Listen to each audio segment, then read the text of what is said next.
Greetings and salutations to you all.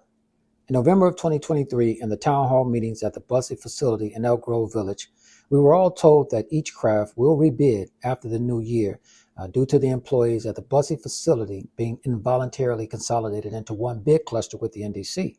To this day, we are still waiting on each craft to rebid to protect the seniority of those employees who again were forced into this consolidation with the NDC. We were also told at that meeting that there would be a mezzanine level with a machine strictly for our clerks to work. The estimate they gave us for this machine, I believe, was somewhere between 120 and 170 clerks. I invite those of you who remember to correct me in the comments on that number. Nevertheless, fast forward 1 year and 1 month later, no bids, no machines for our clerks, and they are being kept in standby mode, even though they were given specific assignments before they came over here. And there is work that they can do on the floor, but was told to sit in the cafeteria and break rooms for 8 hours so they can justify taking away their jobs. This is unjust, unfair, and it needs to be made right. If we do not meet this injustice with an equal and opposite reaction, I assure you none of our jobs will be safe. In the prior episode, I mentioned the gray areas that are not covered in the collective bargaining agreements, and this is one of them, where members are better served by sticking together and exercising their rights as human beings and citizens of these United States while the grievances are being processed to address it. Thanks to the Clerk MBA and the Clerk Craft President Demarius Jones and the dedicated clerk stewards that were helping him before Annetta Davison improperly decertified them for choosing to look out for your best interest as the law requires of them instead of hers. She seems to think that officers you elected and the stewards that were appointed to serve her interests, not our organization, nor we the members, who are, by the way, the highest authority in this local. Meaning whatever she does that we don't agree with can be undone in the next general membership meetings with a motion from any member in good standing and a majority vote from members. Nonetheless, to be sure, there are jobs and money on the table here at the RPDC that if grieved properly and regularly will lead to more craft positions added and a large payouts in the clerk and MVS crafts for sure. And with all of the building contractors coming in and out of the facility, I'm sure there would be some in maintenance as well. But it will never happen under the current administration. You currently have traffic contractors coming in and out of the facility on all tours with access to places bargaining unit members don't have access to and performing bargaining unit work, and no grievances are being filed, nor to my knowledge are there any investigations into it. They're not even required to go through any security procedures or protocols as the rest of us are. If our local was a properly functioning local, there would be a unilateral action and a grievance initiated on this issue and grievances about contractors performing bargaining unit work.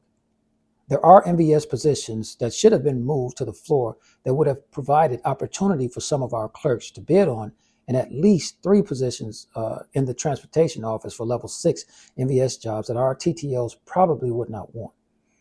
But under the current leadership, to my knowledge, no actions are being taken to create jobs where the contract says there should be jobs created.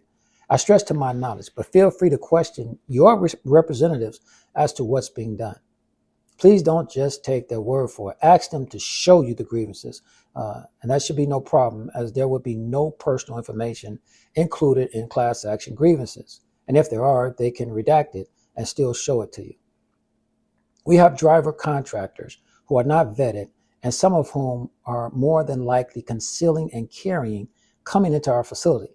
I've seen contractors coming in with no driver's license at all and were allowed to enter the facility and leave with mail. This has since been addressed, but we all should be concerned about this because, to be sure, this is one of the first steps to privatization, and we should be opposing it, not ignoring it. Under this administration, I say again, jobs and money are being left on the table, and they don't seem to really care as long as they or their family and friends are not affected. To that point, while Annetta is decertifying stewards that are actually filing grievances and winning them, you should ask her when you see her on the workroom floor or at the next union meeting why she never decertified her daughter or why she was certified in the first place, and continue to pay her out of your dues while she was off work for months and months. This is part of the unethical and corrupt behavior that Congress was attempting to address in that act. She never filed one grievance. I want you to understand this. While at the moment, clerks' jobs are on the line, and according to Aneta, management is bringing in a contractor to take away MVS jobs in the coming year or so.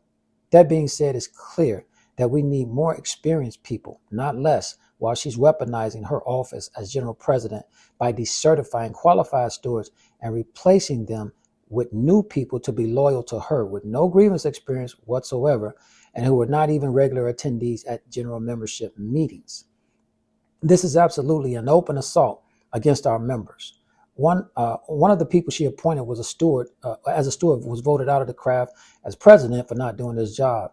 And from the conversations I've had with him, I'm sure members won't expect nothing. And can't expect nothing more but the same. But to that point about our neighbors on the executive board, to my understanding, most of them went with her and her family to the Bulls game on your dime. So of course, that illegal and unauthorized expenditure was okay with them because they benefited from it, which is why members need to demand and show up at the next meeting to let them know how you feel about the incompetent and outlaw way they run this local.